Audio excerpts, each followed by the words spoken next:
চলো খুঁজে দেখি। খুঁজো। আরে আগেটাতে দেখো কত টাকা। আর কিছু আছে নাকি দেখো না। আচ্ছা না না তুমি টাকা গুলো না। শুনো এই বালিশ দেখো সব ভালো করে দেখো এখানে কিছু নেই। আচ্ছা টাকা রাখা পড়তো এদিকে আসো। আরে এদিকে তো আসো। আর ফকিরনি কিচ্ছু নাই। শুনো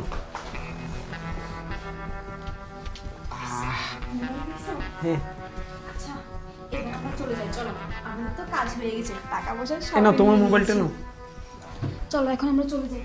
ঠিক আছে চলো। দাঁড়া, কোথায় যাচ্ছিস? যাওয়ার আগে আমার সাথে কথা তো বলে যা। আরে তুমি তো তোমার কিছু হয়নি তো? তুমি সুস্থ আছো? হ্যাঁ, আমার কিছু হয়নি, আমি সুস্থ আছি।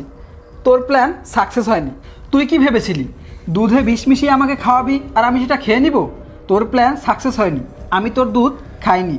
ওই দেখ আমার ভাই ওখানে এখনো বসে আছে, আর আমার ওই ভাই আমাকে সব কিছু ভিডিও করে পাঠিয়েছে তুই যে আমার দুধে বিষ মিশিয়েছিলি। আর তুই যখন ওয়াশরুমে গিয়েছিলি তখন আমি দুধটা ফেলে দিই, আর তুই আসার পর আমি বলি আমি দুধটা খেয়ে নিয়েছি, আর তুইও আমার কথা বিশ্বাস করেছিস। শোন, তুই কি ভেবেছিলি তোর এইসব কুকীর্তির কথা কেউ কোনোদিনও জানতে পারবে না? আর তুই এরকম ছেলেদেরকে বিয়ে করবি, তাদের সয় সম্পত্তি টাকা পয়সা সব কিছু নিয়ে যাবি, তাদেরকে মেরে ফেলবি, এইসব কেউ কোনোদিনও জানতে পারবে না। আজকে আমার কাছে ভিডিও সহ প্রমাণ আছে, আর এর শাস্তি কতটা ভয়ঙ্কর হতে পারে সেটা তোর কোনো আইডিয়াও নাই। আমি তোদের দুজনকে আজকেই পুলিশে দেবো। না না শোনো, তুমি আমার কথাটা শোনো। আমি একদম ভালো হয়ে যাব, এইসব কিচ্ছু করব না। প্লিজ তুমি আমাকে চুপ, পুলিশে। তুই একটাও কথা বলবি না। ভালো